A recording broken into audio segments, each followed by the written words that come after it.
Picture this. It is 1975 in Okinawa, Japan. Dr. Makoto Suzuki, a young cardiologist from Tokyo, gets a call about an unusual patient. "Doctor, you need to see this," his colleague says. "There is a 100-year-old woman in Yumatan village who is outside cutting grass with a sickle." Skeptical, Dr. Suzuki drives out expecting to find a frail elderly woman. Instead, he discovers someone so vibrant, so energetic, that she does not even think she is unusual. That moment changed everything. It sparked a 50-year quest that would unlock secrets hidden inside your body right now. Secrets that could literally add decades to your life. But here is what is shocking. While Dr. Suzuki was documenting these incredible centenarians, another Japanese scientist was making a discovery so groundbreaking it would win him the Nobel Prize. Dr. Yoshinori Osumi had stumbled upon something extraordinary. Tiny cellular janitors working inside every cell of your body, devouring cancer cells, burning fat, and reversing aging damage. The problem? These microscopic heroes only spring into action under very specific conditions. And here is the kicker. Most of us accidentally shut them down every single day through habits that seem completely harmless. Today, I am going to reveal how these Japanese scientists cracked the code of cellular regeneration and, more importantly, how you can activate this hidden superpower starting tonight. But first, let me tell you about the day that changed Dr. Osumi's life forever. It was 1988. Dr. Yoshinori Osumi was staring through a microscope at yeast cells, feeling frustrated. For months, he had been trying to understand why cells sometimes seem to eat themselves. Other scientists thought he was wasting his time. "It is just cellular garbage disposal," they said. But Osumi had a hunch.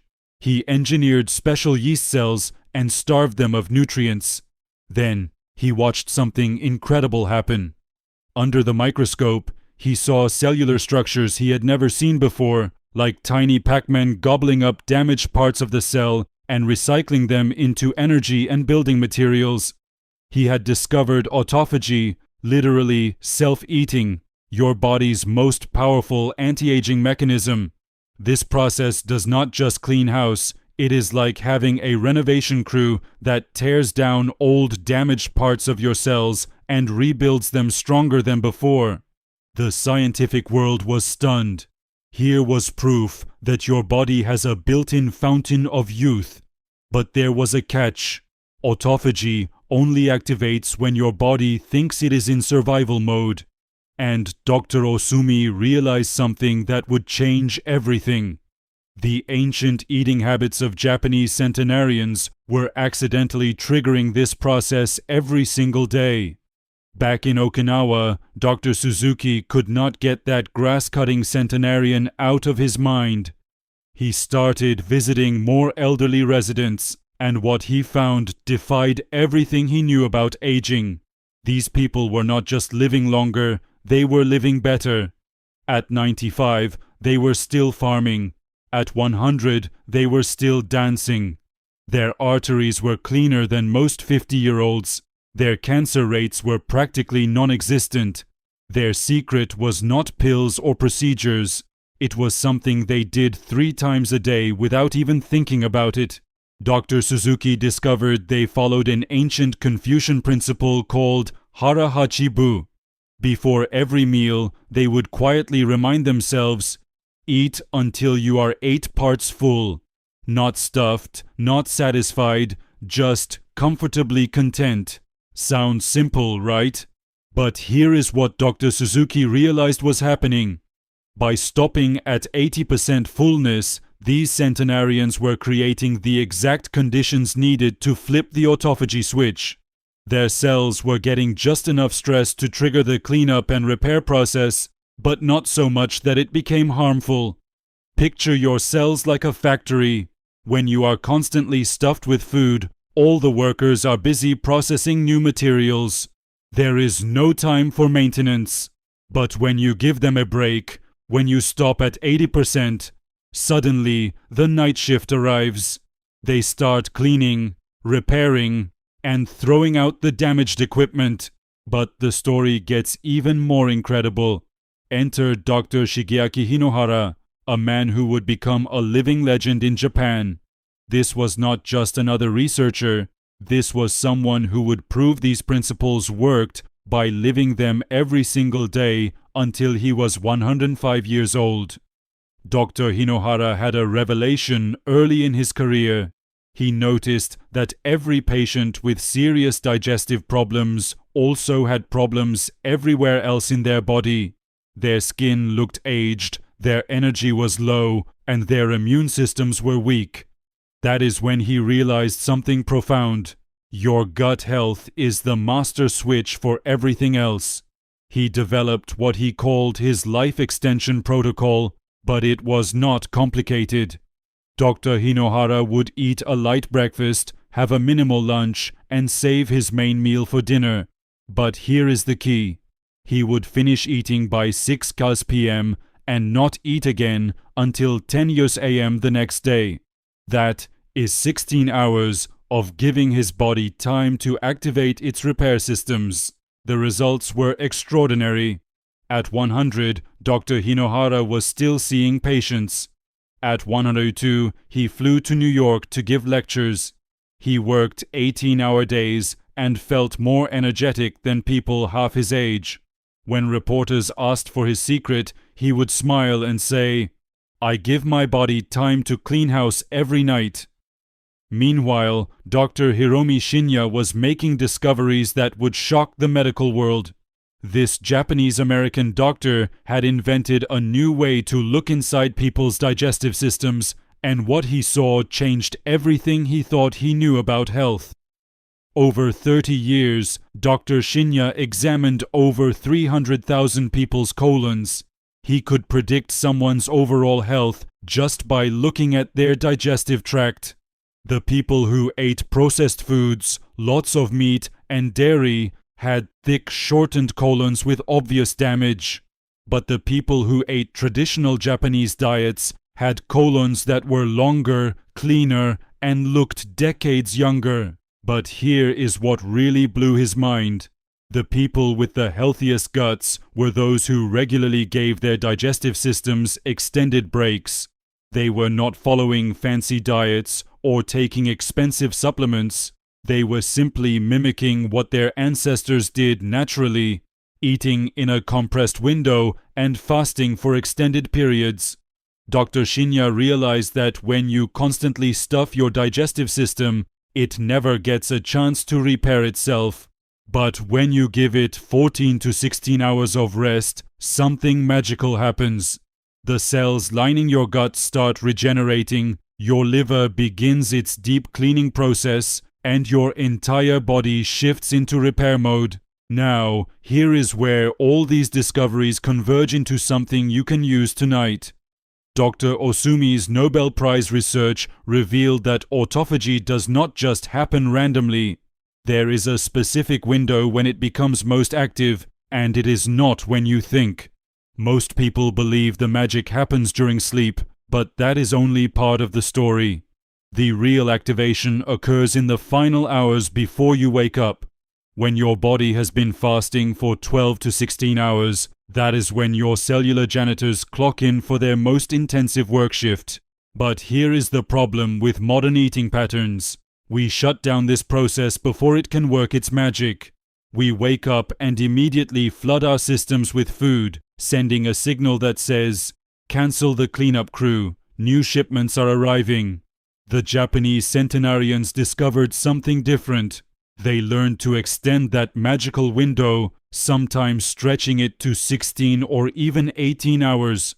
During this time, their cells were not just surviving, they were thriving, rebuilding, and getting stronger. Dr. Suzuki made another fascinating discovery during his decades of research. The Okinawan centenarians were not just eating less, they were eating completely different foods than the rest of Japan. While most Japanese ate white rice as their primary carbohydrate, Okinawans ate purple sweet potatoes.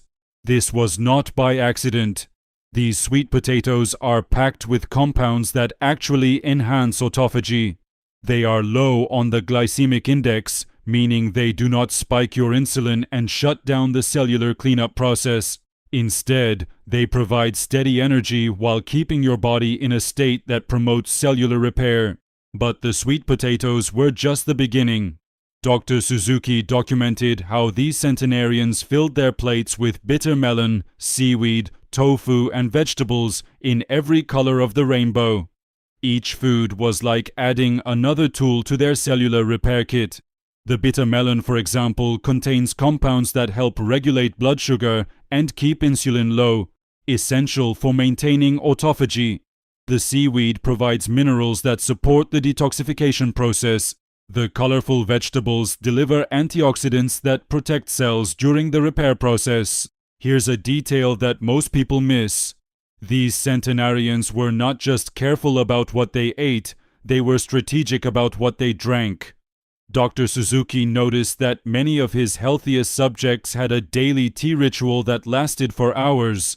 But this was not just about relaxation. The teas they chose, jasmine, green tea, and special Okinawan blends, contained compounds that actually supported the autophagy process. The polyphenols in green tea, for instance, help protect cells during the cleanup and repair phase. Even more interesting, the ritual of slowly sipping tea throughout the day helped them practice portion control without even thinking about it. Another way they accidentally optimized their cellular regeneration. Dr. Hinohara made a discovery that completely changed how he approached the first meal of the day. Instead of the traditional heavy breakfast, he would start with fresh vegetable juice, usually carrot or apple juice, with a tablespoon of olive oil. This was not just about nutrition. The olive oil helped slow the absorption of sugars, preventing the insulin spike that would shut down autophagy. The vegetable juice provided essential nutrients without overwhelming the digestive system that had been working hard all night to clean and repair. But here is the crucial part. He would drink just half a glass, then wait 20 minutes before eating anything solid. This gave his body time to gently transition from the fasted state to the fed state, maximizing the benefits of both phases. What Dr. Suzuki, Dr. Hinohara, and Dr. Shinya all discovered independently was that timing was not just important, it was everything. The human body operates on ancient rhythms that expect periods of feasting and fasting. When we disrupt these rhythms with constant eating, we break the very mechanisms designed to keep us healthy and young. The optimal pattern they discovered was simple. Finish your last meal by 6 or 7 p.m., go to bed with a slightly empty stomach, and wake up and wait at least 12 hours, preferably 16, before your first substantial meal. During this window, your cellular repair crews are working overtime, fixing damage, eliminating toxins, and literally rebuilding you from the inside out. But here's what makes this different from trendy fasting diets. This is not about deprivation or extreme measures. It is about working with your body's natural rhythms, just like the centenarians of Okinawa have been doing for generations. Here is the sobering reality. Dr. Suzuki's recent research shows that younger Okinawans are losing their longevity advantage. As they have adopted Western eating patterns, processed foods, constant snacking, late-night meals, their health outcomes are becoming similar to those of Americans. This proves that genetics is not destiny. The centenarians are not living longer because of special genes. They are living longer because of specific behaviors. And the moment those behaviors change, the results change too. But here is the hope. If adopting Western habits can destroy longevity, then adopting centenarian habits can restore it. Your cellular repair systems are waiting, ready to spring into action the moment you give them the right signals. So, how do you activate this ancient wisdom? Starting tonight, based on 5 decades of research from these Japanese pioneers, Here is your step-by-step activation sequence. Week 1. Start practicing Hara Hachibu. At each meal, pause when you feel about 80% full. It is not about measuring or calculating. It is about tuning into your body's signals. You should feel satisfied, but not stuffed. Content, but not sleepy. Week 2. Extend your overnight fast gradually. Start with 12 hours between your last meal and your first meal. If you finish dinner at 7 p.m., do not eat until 7 a.m. Once this feels comfortable, stretch it to 14 hours, then 16. Week 3. Transform your morning routine. Instead of immediately eating solid food, start with fresh vegetable juice or herbal tea. Wait 20 minutes, then have a light, nutrient-dense meal focused on vegetables, healthy fats, and high-quality proteins. Week 4. Optimize your main meal. Following the Okinawan model, make this a celebration of colorful whole foods, purple sweet potatoes, leafy greens, seaweed, tofu, and small amounts of fish or lean meat seasoned with turmeric, ginger, and garlic, all autophagy enhancers. What can you expect as your cellular cleanup crews get back to work? The changes happen in waves, just like Dr. Suzuki observed in his centenarians. Days 1 to 7. You will notice improved energy, especially in the late afternoon when you used to crash. Your sleep will deepen as your body shifts into its natural repair rhythms. Weeks 2 to 4. Mental clarity improves dramatically. That afternoon, brain fog disappears. Your skin starts looking clearer, more radiant. You might notice your clothes fitting better even without weight loss. Your body is becoming more efficient. Months 2 to 6. This is where the magic really shows up. Your immune system strengthens, minor aches and pains start disappearing, and people begin commenting that you look younger and more vibrant. Your energy becomes steady throughout the day instead of spiking and crashing. As this story continues, it is important to step back and recognize the deeper meaning behind everything these scientists uncovered. Beyond the data, beyond the laboratories, and beyond the statistics, there is a powerful truth quietly revealed through their lives. Longevity was never treated as a goal to chase. It was a natural byproduct of alignment. Alignment with rhythm, moderation, and respect for the body's internal intelligence. What struck Dr. Suzuki most in his later years was not the age of the centenarians, but their mindset. They did not obsess over health. They did not count calories, measure biomarkers, or chase the newest scientific trend. Instead, they lived with purpose. They woke up each day with something to do, someone to care for, and a reason to remain engaged with the world around them.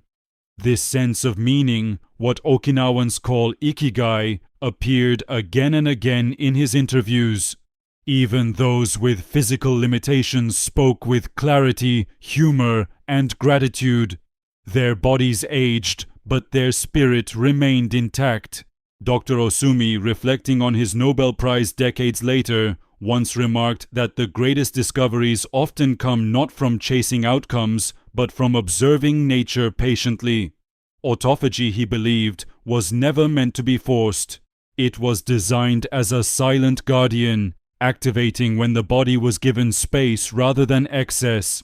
His research reshaped how scientists understood aging, not as a steady decline, but as a dynamic balance between damage and repair. This shift in understanding has profound implications. Aging is no longer seen solely as the accumulation of wear and tear. It is also shaped by how often the body is allowed to restore itself. In this way, time becomes an ally rather than an enemy. Each quiet hour of repair, each uninterrupted cycle of renewal, contributes to resilience at the cellular level. This is not dramatic or visible in the moment, but over years and decades, its impact becomes unmistakable. Dr. Hinohara embodied this philosophy until the very end of his life. Colleagues often noted that he never spoke about retirement. He believed stopping one's contribution to society accelerated decline more than any biological factor. To him, work was not stress, it was stimulation. It was evidence that the mind still had a role to play. Even in his final years, he planned lectures years in advance, fully expecting to be there to deliver them. What all these lives illustrate is that longevity is not built on a single habit or discovery. It is a mosaic. Small, consistent patterns repeated over time create an environment where the body can thrive. When these patterns are disrupted, the system struggles. When they are respected, the system flourishes. Modern science is now catching up to what these centenarians lived instinctively.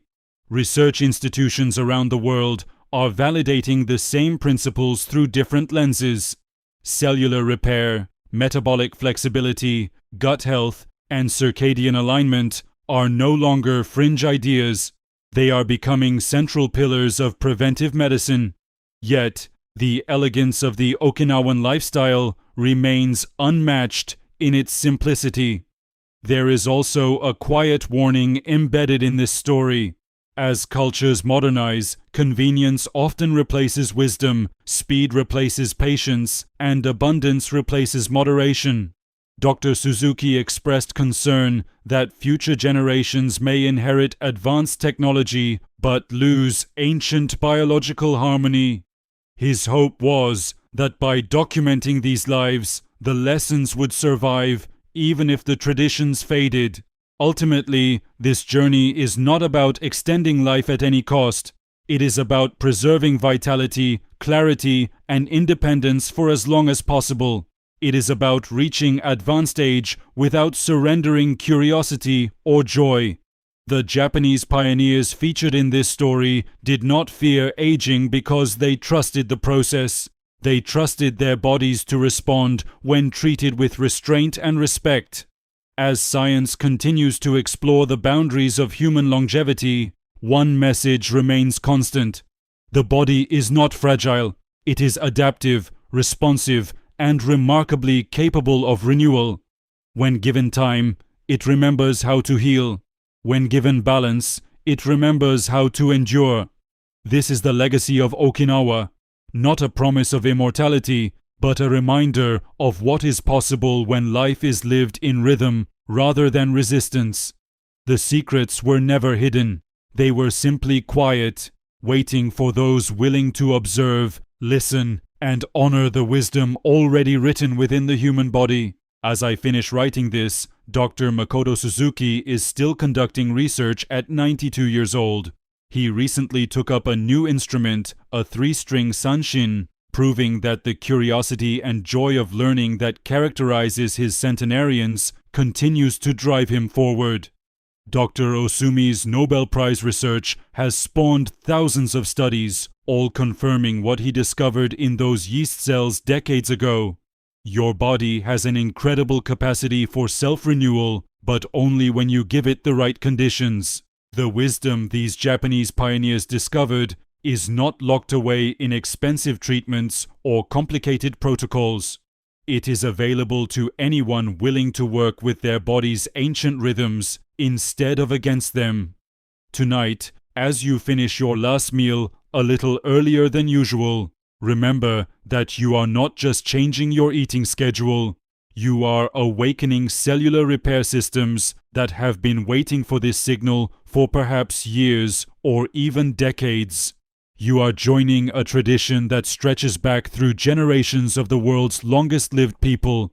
Your transformation begins with a single choice: giving your body the gift of time to heal, repair, and regenerate itself.